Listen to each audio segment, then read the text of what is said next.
تو عرض کر رہا تھا صدیق اکبر رضی اللہ تعالیٰ فرماتے ہیں، ارشاد فرماتے ہیں کہ منافقین کے خشوع سے بچو، منافقین کے خشوع سے بچو۔ پوچھا گیا کہ یہ منافقوں کا خشوع کیا ہے، یہ منافقین کا خشوع کیا ہے؟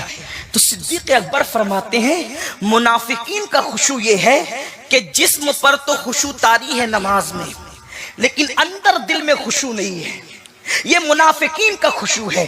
اور مومنین کا خشوع یہ ہے کہ دل بھی خدا سے لرز رہا ہے اور بدن بھی خدا کے خوف سے لرز رہا ہے، یہ مومنین کا خشوع ہے، اور ایسی نمازیں اللہ کے قرب تک پہنچاتی ہے۔ اس لیے آج بہت سارے لوگ شکایت کرتے ہیں کہ سید صاحب میری نماز میں وسوسے بہت آتے ہیں، ذہن ایک طرف نہیں رہتا۔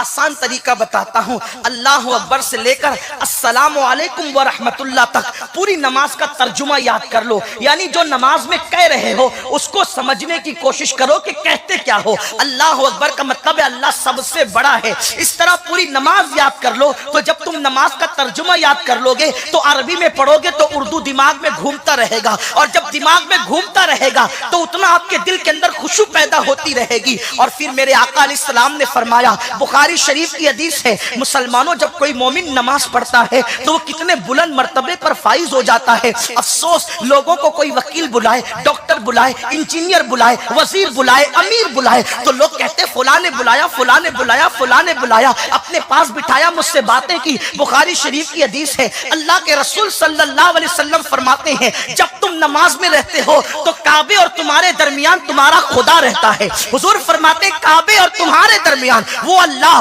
جو جہد سے پاک ہے، وہ اللہ جو سمت سے پاک ہے، وہ اللہ جو آنے جانے سے پاک ہے، وہ اللہ جو زمان و مکان سے پاک ہے۔ میرے نبی نے فرمایا جیسا کہ اس کی شان ہے تمہارے اور کعبے کے درمیان تمہارا اللہ ہوتا ہے۔ اس لیے جو ہے جب تم نماز میں کھڑے ہو تو آسمان کی طرف نظریں مت اٹھایا کرو، نماز میں کھڑے ہو ادھر ادھر نظریں مت اٹھایا کرو۔ ارے کیا خیال ہے میں تقریر کر رہا ہوں، ایک طالب علم ہوں، آپ کا خادم ہوں، آپ کی جوتیاں سیدھی کرنے والا ہوں، بولو میں تقریر کر رہا ہوں، سارے لوگ میری طرف دیکھ رہے ہیں، کوئی ادھر ادھر الحمدللہ نہیں دیکھ رہا ہے، لیکن مجھے حیرت ہے کہ رب ہمارے سامنے ہو اور ہم ادھر دیکھیں ادھر دیکھیں۔ بولو یہ رب کی بے ادبی ہے کہ نہیں ہے؟ اللہ رب العزت آمنے سامنے اور جہت سے پاک ہے، لیکن اللہ کے رسول نے فرمایا جب تم نماز بھی ہوتے ہو تو تمہارا خدا تمہارے سامنے ہوتا ہے، کعبے اور تمہارے درمیان تمہارا خدا ہوتا ہے، اس لیے سامنے مت تھوکا کرو، اوپر نیچے آگے پیچھے مت دیکھا کرو، سجدے کی جگہ پر ادب سے نظریں رکھا کرو۔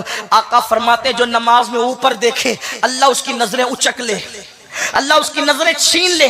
جو نماز میں ادھر ادھر دیکھتا ہے نماز کی برکتوں سے محروم کر دیا جاتا ہے۔ اس لیے نماز میں سجدے گاہ پر نظر ہو اور کم سے کم یہ تصور ہو کہ اللہ ہمیں دیکھ رہا ہے، کم سے کم، یہ کم سے کم کی بات ہے، کم سے کم اللہ دیکھ رہا ہے، اور زیادہ سے زیادہ وہ تو عارفین جانتے ہیں، صالحین جانتے ہیں، لیکن اس سے بڑی منزل ہے انت عبد اللہ کأنک ترا فإن لم تکن ترا فإنہ یراک۔ ایسے عبادت کر گویا تو خدا کو دیکھ رہا ہے، گویا۔ توجہ، یہ حضور کا فرمان ہے، حدیث صحیح ہے، حدیث جبریل بخاری شریف میں ہے، کیا گویا تو خدا کو دیکھ رہا ہے۔ اس کا مطلب یہ ہے کہ نماز میں خدا دکھتا ہے تبھی تو گویا تو دیکھ رہا ہے۔ دنیا میں آنکھوں، سر کی آنکھوں سے تو کوئی اس کو نہیں دیکھ سکتا، لیکن قدرت نے دل کی آنکھیں ایسی دی ہے کہ جس میں خدا نظر آتا ہے۔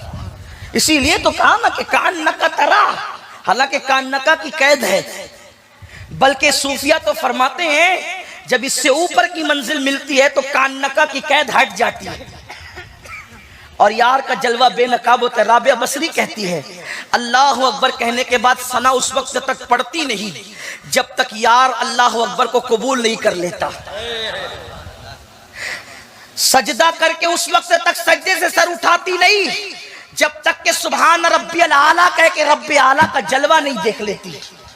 ایک عورت کا یہ حوصلہ ہے، ایک عورت کا یہ حوصلہ ہے، ہم کہاں ہیں؟ لیکن بات اتنی ہے کہ جب تک نشے میں ہونا آدمی تو بیوی سامنے ہو تو بھی نہیں پہچانتا، بچہ سامنے ہو تو بھی نہیں پہچانتا، دھیان دے رہے میری بات پر، کوئی مشکل تو نہیں کر رہا ہوں، آسان ہی کر رہا ہوں۔ نشے میں ہو، سامنے جو نہیں پہچانتا، نشہ اترے تو پہچانے۔ پتہ چلا یار کو پہچاننے کے لیے نشے سے باہر نکلنا ضروری ہے۔ ارے جسے شراب اور کتا گولی کا نشہ ہو اس کو یار نظر نہیں آتا، تو جس کو دنیا کا نشہ ہو اس کو یار کیسے نظر آ سکتا ہے؟ اگر اس کا مشاہدہ کرنا ہے تو انا کے نشے سے نکلنا ہوگا، اس کا مشاہدہ کرنا ہے تو تکبر کے نشے سے نکلنا ہوگا، اس کا مشاہدہ کرنا ہے تو دنیا کے نشے سے نکلنا ہوگا، اگر اس کا مشاہدہ کرنا ہے تو دنیا کے گناہوں کے نشے سے نکلنا ہوگا۔ لوگ نشے میں ڈوبے ہوئے، شرابی کے نشے کو تو سب برا سمجھتے ہیں، اپنے گناہوں کے نشے کو ہم کب برا سمجھیں گے؟ ذرا کوئی اس سے بھی تو باہر نکلے، ذرا کوئی اس سے بھی تو باہر نکلے اور پھر یار کی محبت کے نشے کی طرف آئے، تب پتہ چلے گا کہ تیری پیدائش